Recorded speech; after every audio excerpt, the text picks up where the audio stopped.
저는 지난 4월 25일 날 밤 10시에 안산 빛나교에서 열린 국가재난 극복과 회복을 위한 연합기도에 참여했습니다.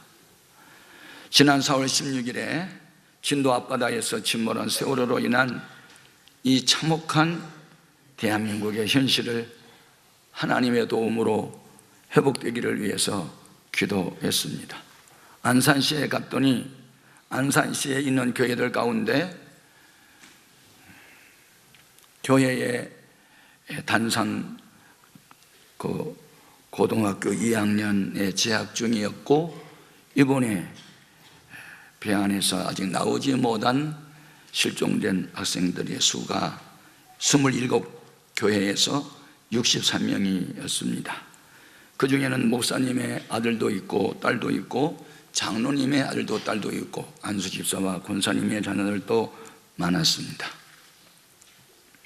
밤 12시까지 두 손을 높이 들고 우리 잘못입니다, 가슴을 치고 회개하고 울고, 그리고 저는 안산 단원고등학교 앞에 설치되어 있는 올림픽공원에 임시 분향소를 찾아가 조문을 했습니다. 이제 막 피어나는 17살 난 어린 아들과 딸들이 그 영전 사진들이 하얀 국가가옷 속에 있었습니다.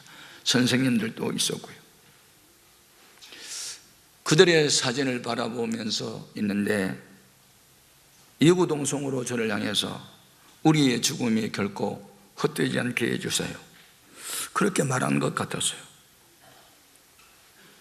집으로 돌아오는 승용차 안에서, 그리고 침대 위에 누웠을 때에도 우리의 죽음이 헛되지 않게 해주세요, 계속 그런 음성이 들린 것 같았어요.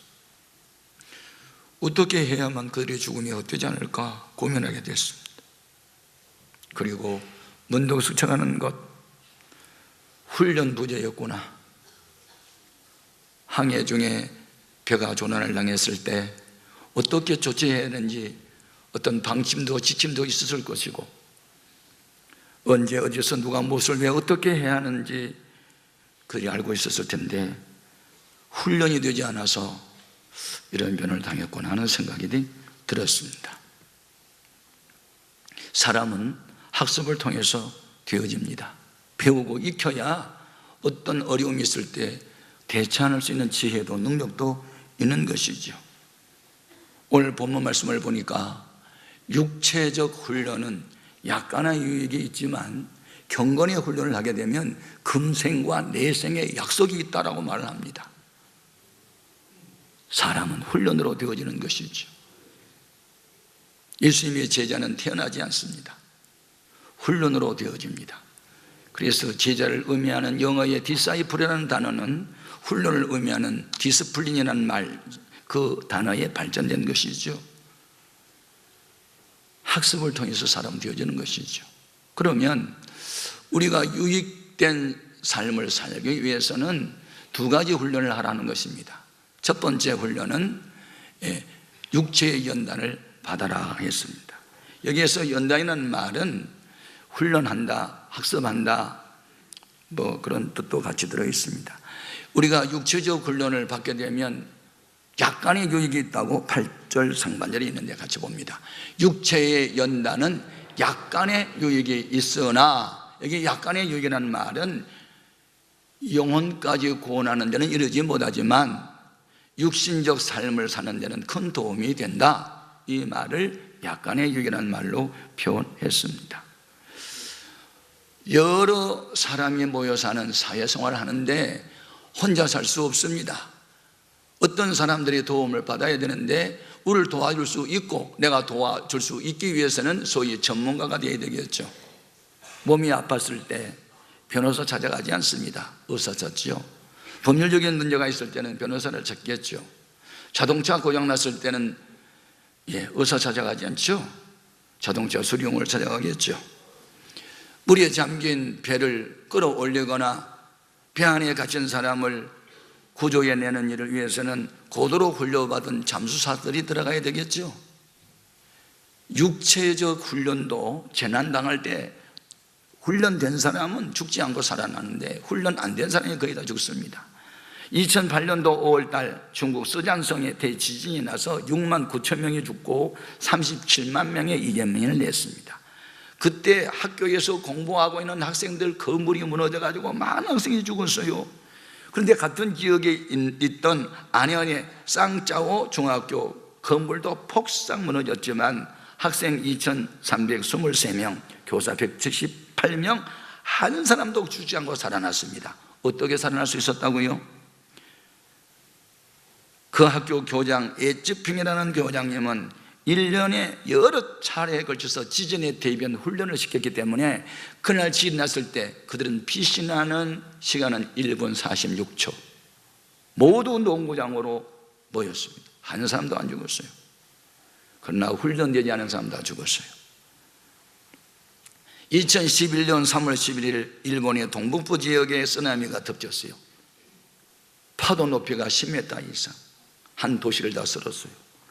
그런데 이 이와테현 가마이시라고 하는 지역에 그때 일시간에 1,000여 명이 사망했는데 그 지역에 있는 초, 중등 학생 99.8%가 살아남게 됐죠. 이것을 가마이시의 기적으로 불립니다. 그 학교는 1년에 여러 차례씩 재난안전 반복훈련을 했다는 것입니다. 지진이 났을 때와 화재가 났을 때 어떻게 우리가 저세를 할 것이냐, 저신할 것이냐, 그런 구창기도 하고 힘은 들었지만 훈련했기 때문에 재난에 대해 살아났다. 우리는 이 역사 현장에서 들려오는 소리를 들어야 돼요. 훈련이 힘들고 어렵다고 운동선수 훈련 안 받으면 국가대표 선수 될 수 없고, 군인이 훈련받기 힘들다고 편안히 쉬고 있을 때 전쟁 나면 죽어요. 우리 그리스도인들이 경건에 훈련받지 않으면 영적인 전쟁에서 지는 거예요. 우리가 이 세상에서 돈벌이 하는 사람들, 그 중에서도 서비스업을 하는 사람들 얼마나 훈련한 줄 아세요? 손님 기분 나쁘지 않게 하려고 항상 웃는 얼굴, 부드러운 음성, 겸손한 태도 훈련하는 거예요. 그래서 이 세상의 육체적 훈련은 약간의 유익이 있다는 겁니다. 그리고 우리 육체의 삶을 살아갈 때 보다 더 건강한 사람들이 있어요. 그분들은요, 좋은 습관이 있어요. 일할 때 땀을 흘려 일을 해요. 집중적으로 일을 해요. 그런 사람은 밥맛이 꿀맛이에요. 잠을 자도 단잠을 자요. 놀 때도 화끈하게 놀아요. 이렇게 생활 습성이 훈련을 통해서 몸에 배인 사람이 성공하는 거예요. 인간관계도 마찬가지예요. 말도 훈련을 하는 거예요.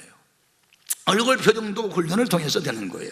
이렇게 육체의 훈련은 약간의 유익이 있다. 영혼까지 구원하는 데는 이르지 못하지만 인간의 삶에 도움을 줄 수 있다. 그래서 육체의 훈련을 우리가 받는 것이죠.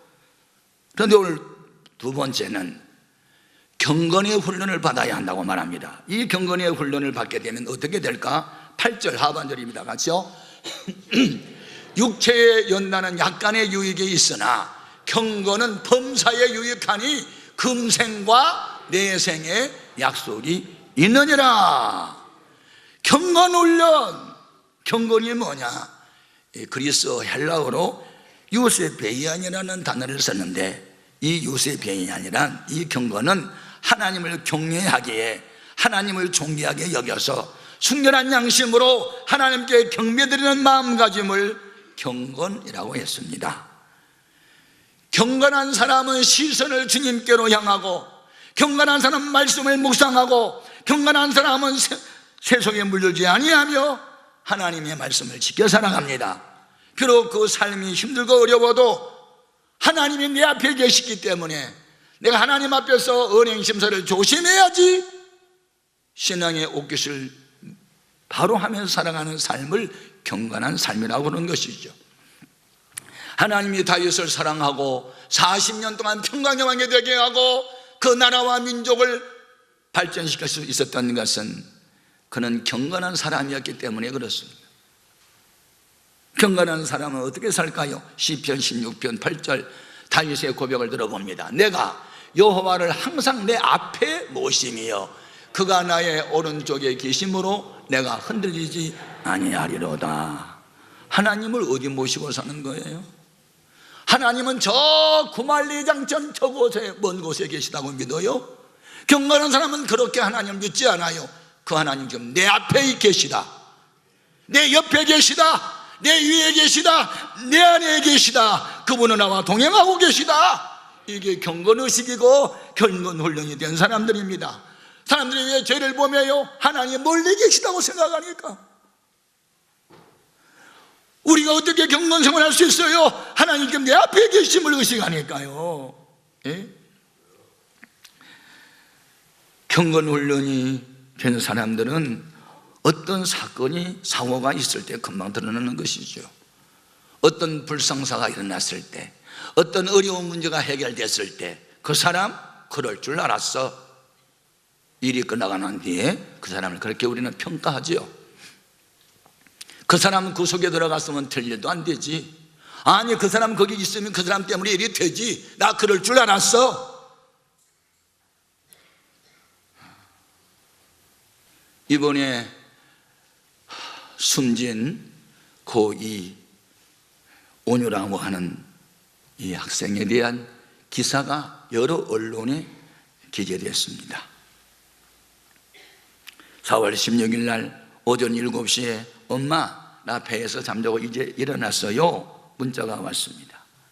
바로 2시간 뒤에 배가 침몰한다고 하는 이야기를 그 아버지가 듣고 문자를 날리죠. 이럴 때일수록 침착해야지. 친구들에게도 동요하지 말라고 차분히 기다리면 구조될 거라고 용기를 주렴 해도 답장이 오지 않았습니다. 지난 20일 비통리하던 그에게 구조된 딸의 친구들이 찾아와서 온유는 그날 갑판까지 나왔다가 아래층에서 비명 소리를 듣고 친구들을 구한다고 내려갔어요 라고 말했습니다. 4월 23일 날 기자들이 찾아와 아버지와 대화하는 중에 모 교회의 관리 집사였던 이 아버지가 하는 말, 그의 그럴 줄 알았어요.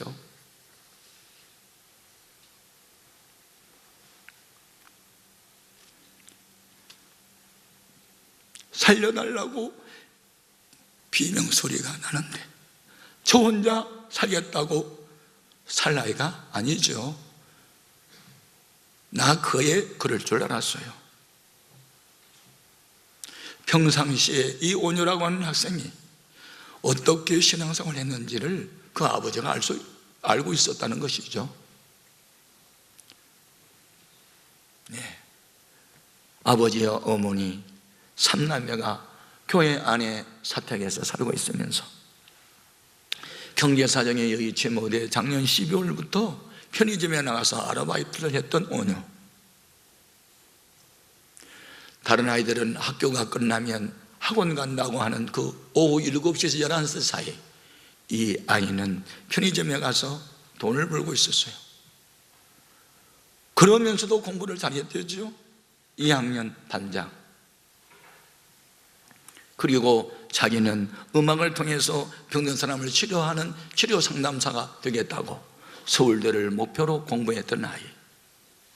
편의점 아주머니 그날 그 딸 너무 상냥하고 착했는데 친구들 오히려 정말 귀한 아이였는데 사고가 났을 때 그의 그럴 줄 알았어. 여러분, 우리가 세상을 떠난 뒤에 그분 귀한 분이었어 라고 말할 수 있도록 살아야 될 줄로 믿습니다.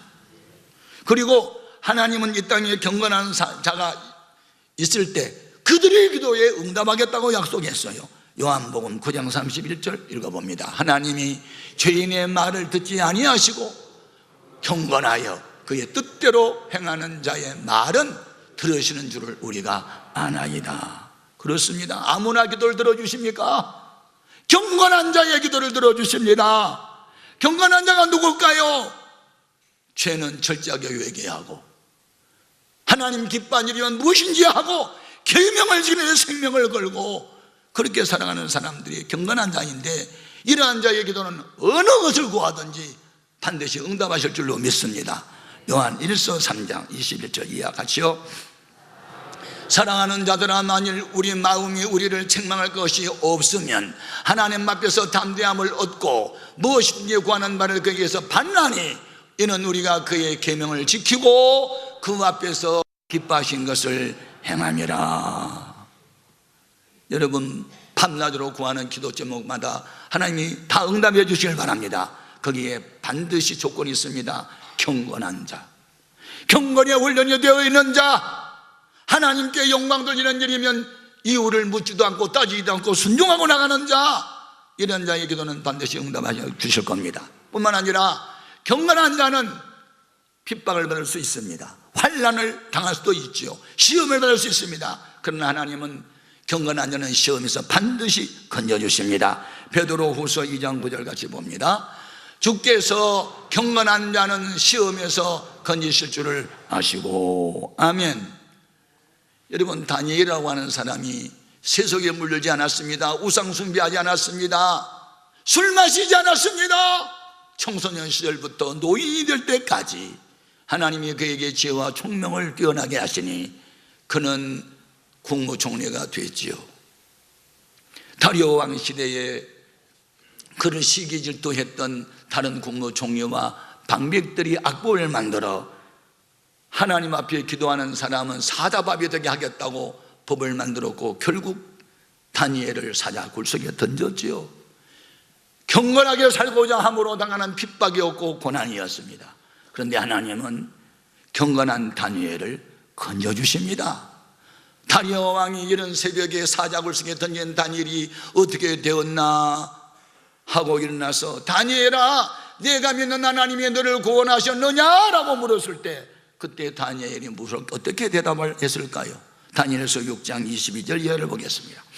나의 하나님이 이미 그의 천사를 보내어 사자들의 입을 봉하셨으므로 사자들이 나를 상해하지 못하였사오니, 이는 나의 무죄함이 그 앞에 명백하며오며 또 왕이여 나는 왕에게도 해를 끼치지 아니하였나이다 하니라. 왕이 심히 기뻐서 명하여 다니엘을 굴에서 올리라 하매 그들이 다니엘을 굴에서 올린즉 그의 몸이 조금도 상하지 아니하였으니 이는 그가 자기 하나님을 믿음이었더라. 아멘. 성도는 환난과 핍박 가운데 믿음을 지킨 자들입니다. 그리고 어떤 고난과 역경 가운데서도 성별되게 말씀을 지켜 살면 하나님이 시험 중에도 그를 지켜주십니다. 요한계시록 3장 10절입니다. 같이요. 내가 나의 인내의 말씀을 지켰음즉 내가 또한 너를 지키어 시험의 때를 면하게 하리니 이는 장차 온 세상에 임하여 땅에 관한 자들 시험할 때라. 그러면 우리가 이렇게 기도하는 것마다 응답받고 환난 가운데서도 건져주시고, 또 이 세상에서 이런 유익이 있을 뿐만 아니라 죽어 천국 가면 멸류관 쓰는 영광의 자리에 들어가기까지 우리가 경건 훈련을 받아야 되는데, 경건 훈련 받는 방법이 무엇일까? 셋째, 경건을 위해 망령되고 허탄한 신화를 버려야 합니다. 7절 말씀 같이 읽어봅니다. 망령되고 허탄한 신화를 버리고 경건에 이르도록 내 자신을 연단하라. 그렇습니다. 오늘 우리는 여러 사람들이 지켜보는 가운데 경기장에서 다름질하는 경주하는 사람이라고 성경은 비유합니다. 그럴 때 무거운 짐, 죄악을 벗어 던지고 경주하라고 말합니다. 히브리서 12장 1절입니다. 같이요. 이러므로 우리에게 구름같이 둘러싼 허다한 정인들이 있으니 모든 무거운 것과 얽매기 쉬운 죄를 벗어버리고 인내로서 우리 앞에 나간 경주를 경주하며 그랬습니다. 네, 무거운 것, 근심, 걱정, 불안, 두려움, 의심, 이런 건 무거운 겁니다. 상처, 무거운 것입니다. 아니, 죄라고 하는 것이 우리 마음을 무겁게 합니다. 이거 벗어 던져버리라고 말입니다. 그런데 이번 이 엄청난 참변은 망령되고 허탄한 사상을 가진 사람들에 의해서 원인은 거기 있는 것이죠. 예. 이미 한국 교회에서 이단으로 규정한 구원파 교주 유병헌은 망령되고 허탄한 신화에 빠진 사람입니다. 그는 예수님의 보혈의 피가 우리들을 사했으니 그렇게 죄사함을 받은 사람은 육체로 죄를 범해도 상관없다, 회개 안 해도 된다, 이렇게 가르쳤습니다. 여러분, 믿음은 회개해야 믿어지는 것입니다. 회개 없는 구원 없습니다. 마가복음 1장 15절에 회개하고 복음을 믿으라고 말했습니다. 그리고 그는 망령되고 허탄하게 가르쳤으니 요한복음 15장 1절 이하에 나는 포도나무요 너희는 가지다. 그런데 나 유병헌이 포도나무고 너희는 가지니 너희는 나를 떠나서는 망한다, 저주받는다. 그러니 구원파 여기를 떠나면 저주받으니 나가면 안 된다. 위협하고 협박해서 모여있는 사람들이 바로 구원파 사람들이에요. 여러분, 마귀는 사입이 이단을 통해서 일하죠. 마귀의 지혜는 가장이죠. 겉으로는 양인데 안에는 이리가 들어있잖아요. 두 혀를 갖고 있잖아요. 망령되고 허탄한 이야기를 버려라. 예. 반드시 하나님이 그를 심판한다는 겁니다. 이단은 가정을 망가뜨립니다. 사회를 망가뜨립니다. 사람의 생명을 경시합니다. 반드시 하나님 심판하시죠. 베드로후서 3장 7절입니다. 이제 하늘과 땅은 그동안 동일한 말씀으로 불사르기 위하여 보호하신 바 되어 경건하지 아니한 사람들의 심판과 멸망의 날까지 보존하여 두시니라. 예. 세상 종말이 오면 이단, 사입이, 거짓된 것, 악한 영, 사탄은 모두 지옥으로 던져지겠지만 구주님의 재림하기 전까지는 미혹의 영들이 득세를 하겠죠. 그러나 우리는 정신을 차리고 저 미혹한 자들로부터 그들 우리가 건져내야 되겠고, 그런 게 미혹되지 않도록 열심히 전도해야 될 줄로 믿습니다. 나쁜 습관 버려야 되는 것이죠. 허탄한 곳에 길을 기르면 안 되겠죠. 이제 우리는 경건의 훈련으로 돌아가야 됩니다. 성경 습관적으로 읽어야 돼요. 기도 습관적으로 하셔야 됩니다. 전도가 습관화되어야 됩니다. 남을 섬기는 일도 습관화되어야 될 줄로 믿습니다. 하나님 마음에 합당했던 다윗은 10대 청소년 때부터 곰하고 사자하고 많이 싸웠습니다. 무엇으로? 막대기를 가지고, 그리고 물매를 가지고 하루에도 여러 번씩 곰을 물리치고 사자를 물리쳤습니다. 자꾸 하다 보니 노하우가 생겼겠지요. 명령률이 높아갔겠지요. 그런데 블레셋의 장수 골리앗이 나타나가지고 하나님을 욕합니다. 너희들 중에 나와 싸울 사람 나와봐 할 때 어른들도 두려워 떨고 다 피하고 있을 때 내가 나가서 싸우겠다고 나서잖아요. 그런 용기 어디서 왔어요? 평상시에 훈련된 경건, 하나님의 이름을 위해서라면 싸우겠다는 용기, 그리고 내가 던진 물면은 거의 백발백중의 확신. 그냥 됩니까? 반복하다 보니까, 자주 하다 보니까 노하우가 생기고 명령력이 높았으니까 돌 하나로 끝내겠다고 확신을 가지고 나타난 거 아니겠어요? 반복, 지속, 강행을 할 때 강한 자가 될 수 있었어요. 오늘 여러분 십자가 군병으로서 훈련 받으셔야 됩니다. 그래야 이 악한 세상과 싸워 이길 수 있고, 죄악을 내가 정복할 수 있고, 환경까지도 이겨낼 수가 있는 것이죠. 그래서 경건의 훈련은 금세와 내생의 약속이 있다. 우리는 육체적 훈련도 받아야 되지만 영적인 훈련은 더 많이 받아라. 그냥 범사에 유익하다. 어디를 가든지 존귀한 자가 돼서 의의 병기가 되고 평화의 도구가 되고 축복의 통로로 쓰임을 할 수 있다는 겁니다. 준비된 자 하나님들을 쓰시는 겁니다. 왜 사람들이 날 인정하지 못하는가? 섭섭하다? 아니요, 경건훈련을 더 받으셔야 됩니다. 더 예수 닮은 모습으로 살아야 하는 것입니다. 내 안에 있는 교만과 무지를 깨닫고 철저하게 회개하고, 하나님 나 이제 다시 시작하겠습니다, 경건훈련 다시 시작하겠습니다, 속사람이 강건해지게 도와주시옵소서. 기도하면서 우리 모두 경건훈련에 힘써서 의의 병기로 쓰임받기를 주님의 이름으로 축복합니다. 기도하겠습니다.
가난한 사람들 처음에 봤을 때 얼마나 마음이 아프고 무겁고 그랬는지 몰라요.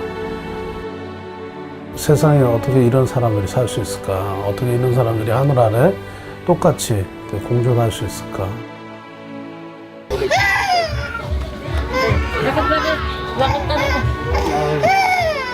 어떻게 그렇게 내 몸처럼 사랑한다면 어떻게 가능하게 될까?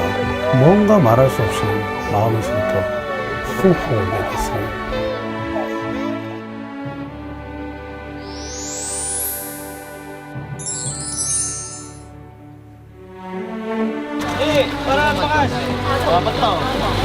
우와, 산을 내려와서 계곡 건너고 또 다시 산을 올라서 올려야 되니까 그래도 괜찮아요.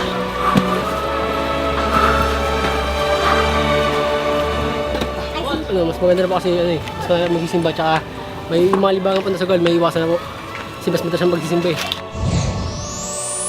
가난한 빈민 성도님들 정말 하나님 주신 위로로 어려운 가운데서도 힘을 얻어서 삶을 포기하지 않고 주님 주신 소망으로 이렇게 계속 일어서서 살아가실 수 있도록 우리 가난한 필리핀의 빈민 성도들을 위해서 기도를 부탁드리겠습니다.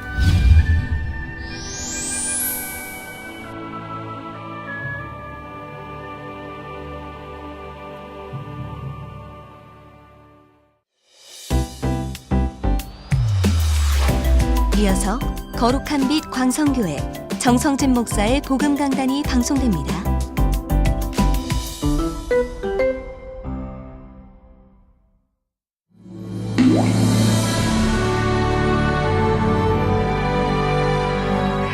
(20여 년) 전 죽어가는 제 몸과 마음을 살린 것은 하나님께서 주신 생명의 물 알칼리 수소 한온수입니다. 그 후 영육의 생명을 살리는 사역을 하라는 사명 말씀을 주님께 받고 우리 몸을 잘 보존하는 것이 주님께 영광 돌리는 일이라 생각하고 저희 모든 것을 바쳤습니다. 그 결과 국내뿐 아니라 해외까지도 생명의 물이 인정받게 되었고 많은 사람들이 알칼리 수소 한온수로 축복 삶을 얻을 수가 있었습니다. 이제는 이 축복된 삶을 함께 하실 성도님들을 찾고 있습니다. 내가 주는 물을 마시는 자는 영원히 목마르지 아니하리니, 이런 예수님의 말씀처럼 영원한 생명의 물을 전하는 사명 안수에 최선을 다하겠습니다. 사랑을 나눠요, 복음을 전해요. 세계 선교의 중심 채널, C 채널.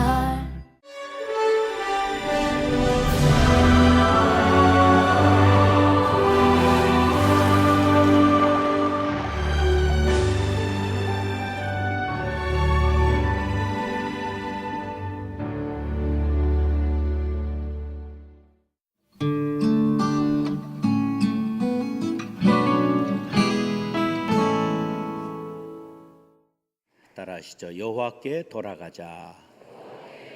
오늘은 한국교회가 세월호 침몰 사건을 함께 애도하고 위로하는 애도주일로 지킵니다. 온 나라 모든 국민들이 지난 한 달 동안 패닉 상태에 빠져 일손을 놓고 절망과 허탈감에 빠졌습니다. 모두 세월호의 침몰과 구조 과정을 TV를 통해 지켜보면서 가슴이 찢어지고 억장이 무너졌습니다. 우리 모두가 수학여행에 대한 추억이 있을 것입니다. 우리가 어렸을 때는 소풍 간다고 하면 TV도 없을 때니까 날이 그저 비가 오면 어떻게 하나 하고 밤에 나가서 하늘을 쳐다봤어요. 그리고 소풍 갈 때 칠성사이다. 그 캔이 없었어요. 유리병에다 된 거 하나. 그 다음에 카스테라, 삼립, 시원 카스테라 하나. 거기다가 영양갱인가 하나 있으면 사과 하나 있으면 전부 세상을 얻은 것 같은 그런 기쁨이 있었지요. 그러다가 고등학교 때 수학여행을 가면 그 얼마나 우리들에게 그 터널을 지날 때에 불을 끄고 선생님 그냥 덮어 씌우고 한 대 때려봤던 이런 추억들이 다 우리들에게 있는데, 그렇게 들떠서 수학여행을 떠났던 애들이 전부 싸늘한 시체로 죽음으로, 또 시신도 찾지 못하는 아직 이런 일이 일어나면서 전부 비탄에 빠졌습니다. 우리가 사는 세대에 어려움 많이 겪었지요. 삼풍백화점, 성수대교. 제가 부목사로 일할 때 신방 가느라고 쫙 88도로를 지나가는데 다리가 뚝 끊어지고 사람들이 새까맣게 모여서 구조하고 그런 걸 봤어요.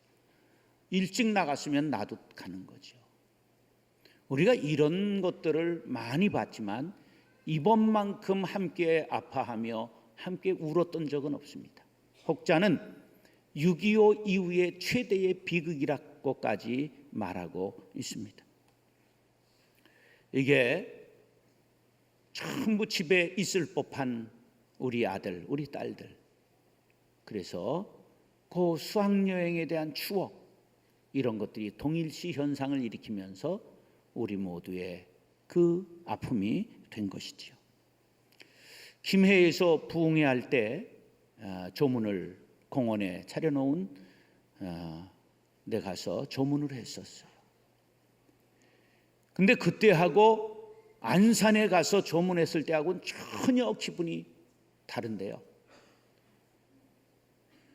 꽃다운 젊은 아이들이 300명의 사진이 쫙 진열되어 있는데요. 왜 그렇게 아이들이 잘생기고 예쁜지 거기에 가니까 살아있는 자체가 부끄럽고 죄송스럽게 느껴졌어요. 2차 세계대전이 일어나고 전범들을 이제 종전 후에 처단할 때 칼 야스퍼스라고 하는 실존주의 철학자가 이런 강연을 했어요. 우리에게 죄가 있는가? 그때 그가 유명한 말을 했어요. 민주사회에 4가지 죄가 있다. 첫째는 형사적인 죄인데 이건 형벌받아 마땅한 거지요. 두 번째, 형이상학적 죄가 있는데 나만 살아남아 있다는 이유만으로 죄책감을 느끼는 경우를 말하고, 도덕적인 죄란 다른 사람을 구할 수 있었는데 구하지 않은 죄, 정치적인 죄란 반대의 목소리를 냈더라도 아무런 행동을 하지 않은 경우를 말한다고 이야기했어요. 이번에 형사적인 죄는 엄벌 받아 마땅합니다. 그러나 우리 모두 전부 형이상학적 죄와 도덕적 죄와 무관할 수 없음을 느끼게 합니다. 초동대처를 잘못해서 많은 희생자를 낸 건 참으로 통탄하지 일이지요.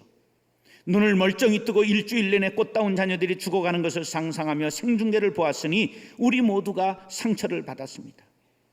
이 우울증, 절망감, 이것이 분노와 증오로 발전하면서 서로를 공격하는, 비난하는 일이 벌어졌습니다. 얼마나 마음이 아픈지 모릅니다.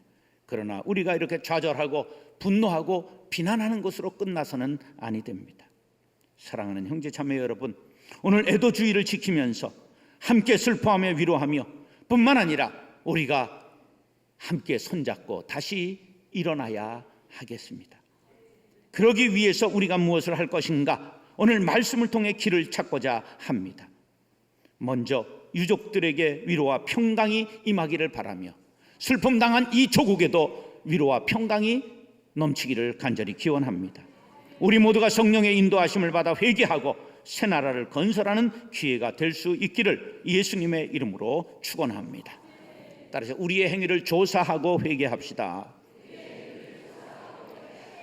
광장에 많은 사람들이 모여 있어요. 지나가던 사람이 다가가서 다 울고 있어서 뒤에 있는 사람을 여보세요, 왜 우세요?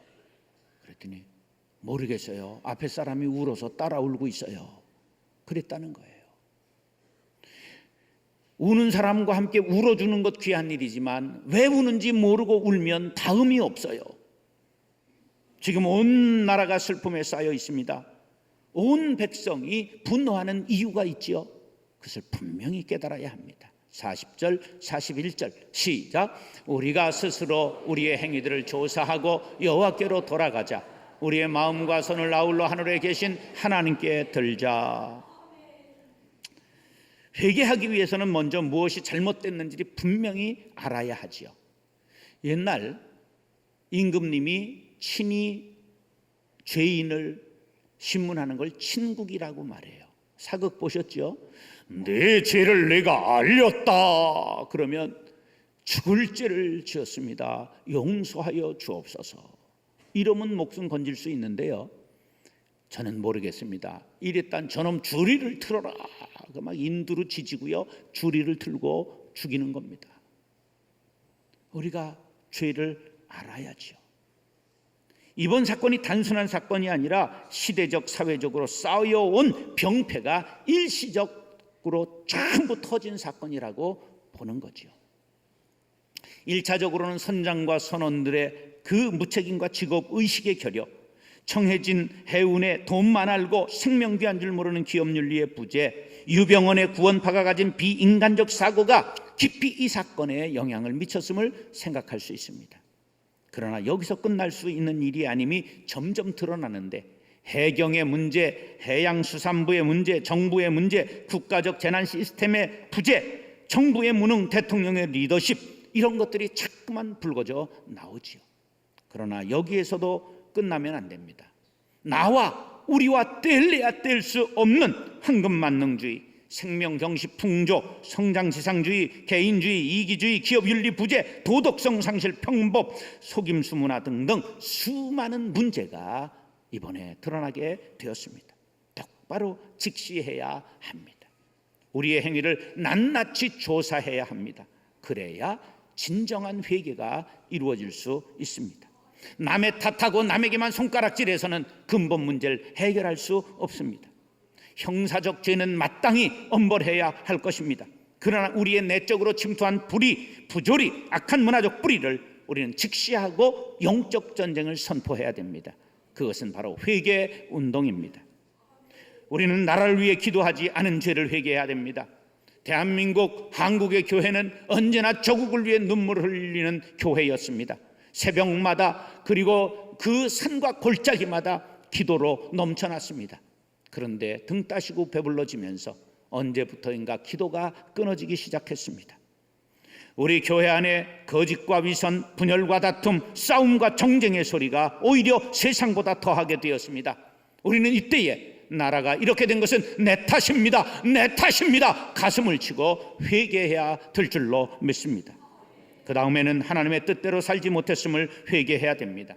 그리스도인들은 시대의 양심의 역사의 저항인자가 되어야 하는데 우리가 썩었습니다. 우리가 양심의 보루가 되지 못했습니다. 이제는 우리가 회개하고 거룩한 나실인이 되겠습니다. 한국교회가 분열하고 도덕적으로 타락하여 신뢰를 잃고 비난을 받았더니 그 속에서 구원파와 같은 독보섯이 자라났습니다. 역사를 보면 교회가 재구실을 못할 때 세상에 큰 역사적 사건이 일어난 것을 볼 수가 있습니다. 이제는 하나님의 뜻대로 살지 못했음을 통해 자복하고 하나님 앞에 바로 서야 할 때가 된 것입니다.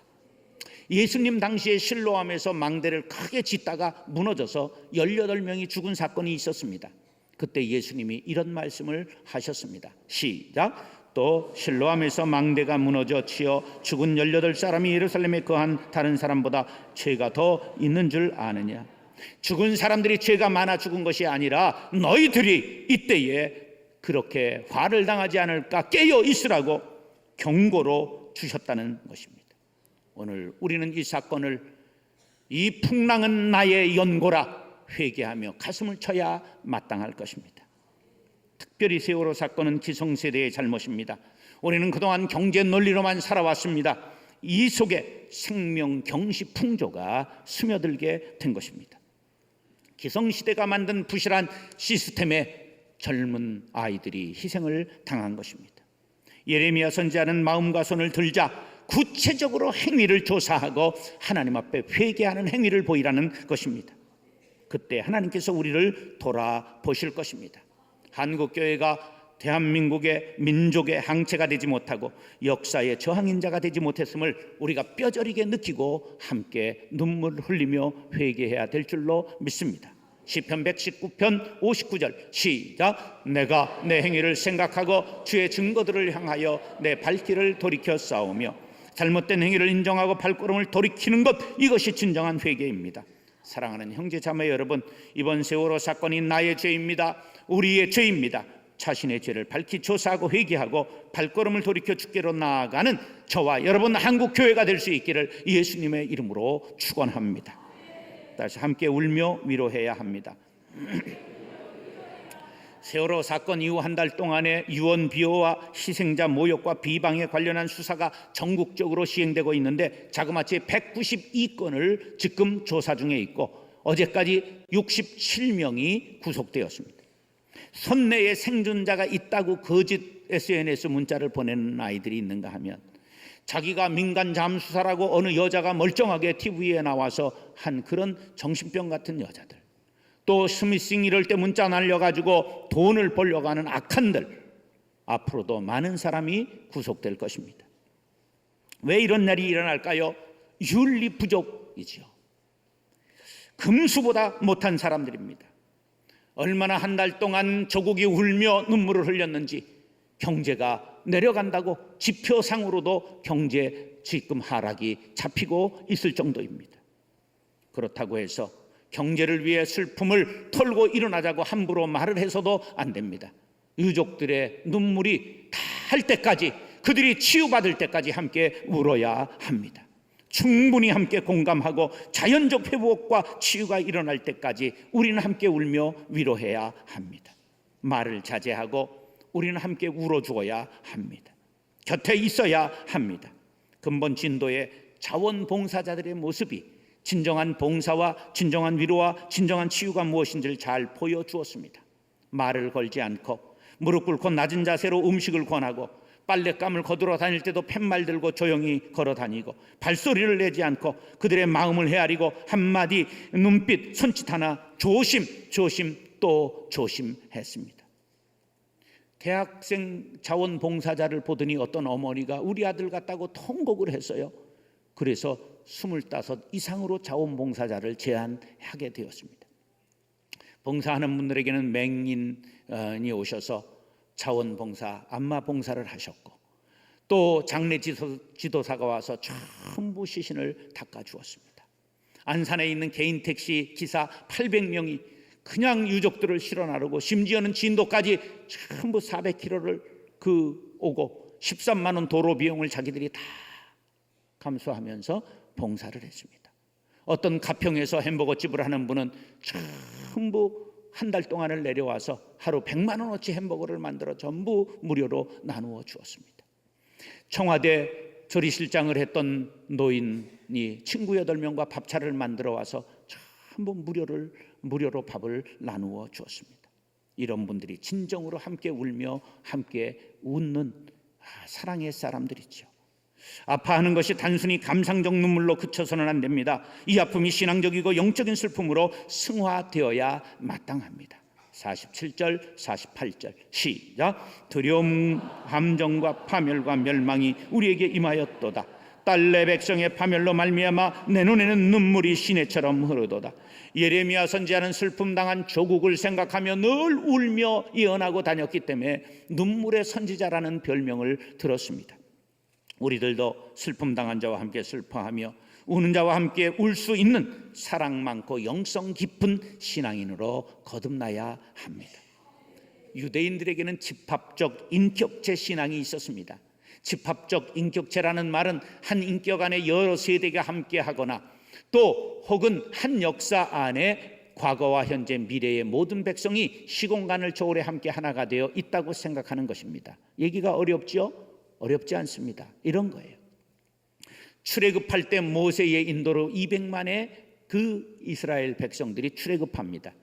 그런데 그때 이미 죽어서 시신 뼈가 남아있지 않는 아브라함, 이삭, 야곱도 함께 홍해를 건넜다고 이스라엘 사람들은 생각을 하는 거예요. 뿐만 아니라 아직 태어나지도 않은 후손들, 그 후손들도 그때 전부 홍해를 함께 건넜다고 생각을 하는, 그들은 인격적 집합체가 되어 있단 말이에요. 하나가 되어 있다, 그런 말이에요.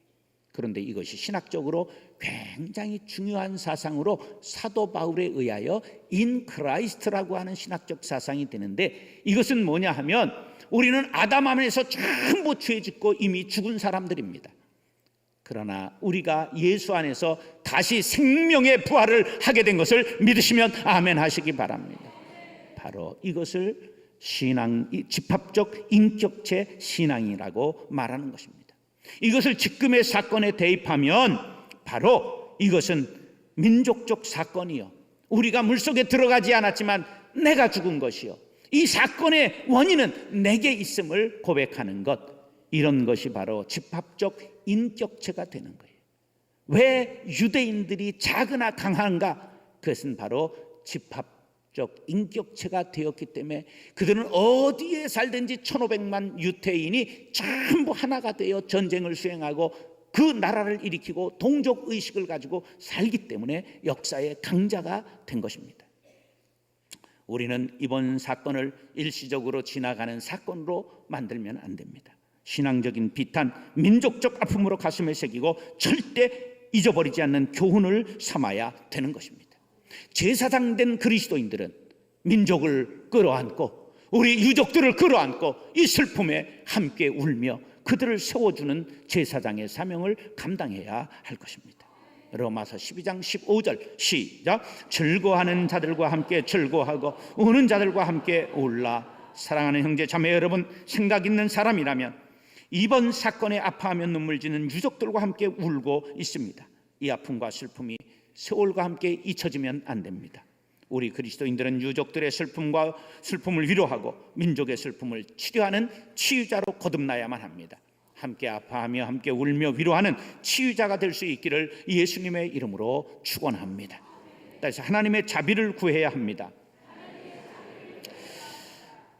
예레미야 선지자는 울 뿐만 아니라 하나님의 자비를 구해야 된다고 오늘 49절 50절에 이렇게 말씀합니다. 시작.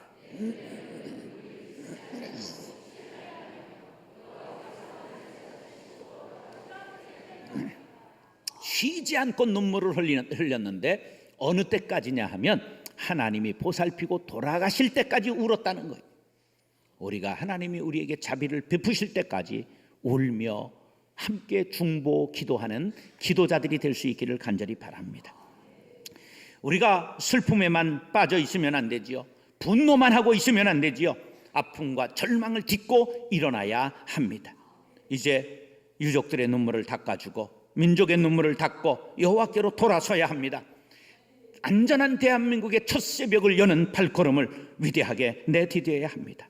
그러기 위해서는 물질 만능주의, 이기주의를 버리고 생명의 가치가 중심되는 세상을 만들어 나가야 합니다. 이번에 한국교회가 철저히 회개하고 저도 이번 기회에 많은 걸 회개했습니다. 우리 교회가 지난 15년간 우리나라에서 가장 빨리 성장한 교회입니다. 우리가 일산에서 280번째 늦게 들어와서 제일 큰 교회입니다. 그러느라고 우리가 웃자라지는 않았는가? 허세, 허영 이러한 것들이 우리에게 있지 않았는가? 우리가 1년에 30억씩을 주변에 나누고 살아가고 있지만, 그러나 우리가 너무 자기중심적으로 살아온 것은 아닌가? 다시 한번 돌아보고 15개 교회를 개척했다고 하지만 앞으로 좀 더 많은 교회를 나누고 세우고 우리는 좀 작게 줄여가는 역사가 일어나야 되지 않겠는가? 이렇게 크게 하다 보면 한 생명의 가치를 소홀히 할 수밖에 없는 것이 자연 현상입니다. 어떻게 6천 명의 재직을 제가 다 알 수 있겠습니까? 나이가 많아가면서 점점 이름을 잃어버립니다. 요새는 아주 특별한 현상이 있는데 이름 석자 중에 2자만 생각나는 현상이 많이 일어나고 있어요. 그러면서도 더 크게 더 많이 가지려고 하는 건 욕심입니다. 더 많이 나누고 더 사랑하고 더 베풀 수 있는 교회를 만들어 가리라 다짐을 했습니다. 어떤 믿지 않는 분이 저에게 말했어요. 하나님이 살아계시다면 그들을 건지는 기적을 보여줘야 되지 않겠습니까? 하나님이 능력이 없어 그들을 구원하지 않은 것이 아닙니다. 한국 교회와 사회 전반에 준엄한 메시지와 뼈아픈 경종을 울려준 것이라고 생각합니다. 대한민국이 이대로는 안 됩니다. 침몰된 희생자들의 희생이 헛되게 해서는 안 됩니다. 우리는 희생 앞에 애도하며 쓰라린 채찍과 경종으로 받고 4분 오열된 한국교회 국민이 다시 하나 되어 새로운 대한민국을 건설하는 일에 일어나야 될 것입니다. 절망의 벽을 넘어서 눈물을 닦고 여호와께 돌아가 다시 희망을 간구해야 합니다. 그래서 우리 사회의 무너진 성벽을 다시 수축하고 안전한 대한민국을 건설하는 데 앞장서야 합니다. 연단 받은 후에는 의와 평강의 열매를 맺는다고 히브리서 기자는 말했습니다. 시작. 그들은 잠시 자기의 뜻대로 우리를 징계하였거니와 오직 하나님은 우리의 유익을 위하여 그의 거룩하심에 참여하게 하시느니라. 무릇 징계가 당시에는 즐거워 보이지 않고 슬퍼 보이나 후에 그로 말미암아 연단받은 자들은 의와 평강의 열매를 맺느니라. 그러므로 피곤한 손과 연약한 무릎을 일으켜 세우고 너희 발 위하여 곧은 길을 만들어 저는 다리로 하여금 어그러지지 않고 고침을 받게 하라. 아멘. 우리는 절망에 빠진 이들의 피곤한 손과 연약한 무릎을 다시 일으켜 세우고 함께 곧은 길을 만들고 이 나라를 전진하게 만들어야 합니다. 한국교회 원칙과 정의가 바로 서는 교회, 곧은 길을 닦는 교회가 되어야 할 것입니다. 세월호 사건으로 모두가 절망하고 아파하는 이때 한국교회가 모범적으로 곧은 길을 닦으며 앞장서 나가야 할 것입니다. 하나님께서 우리의 손에 힘을 주시고 우리의 발에도 힘을 공급해 주시고 우리의 길, 대한민국의 앞길을 곧게 해 주실 줄로 믿습니다. 어그러진 다리가 힘을 얻고 고침받는 은혜가 임하게 될 줄로 믿습니다. 사랑하는 형제 자매 여러분, 우리의 잘못된 행위를 조사하고 회개합시다. 우리나라의 잘못된 관행을 조사하고 고쳐 나갑시다. 유족들과 함께 울며 위로합시다. 슬픔에 빠진 백성과 함께 울며 위로합시다. 하나님의 자비를 구하고 떨쳐 일어나 세월호 희생자들의 죽음이 헛되지 아니하도록 안전한 사회, 새로운 대한민국을 세워나가는 일에 앞장서는 저와 여러분 한국의 교회가 될 수 있기를 예수님의 이름으로 축원합니다.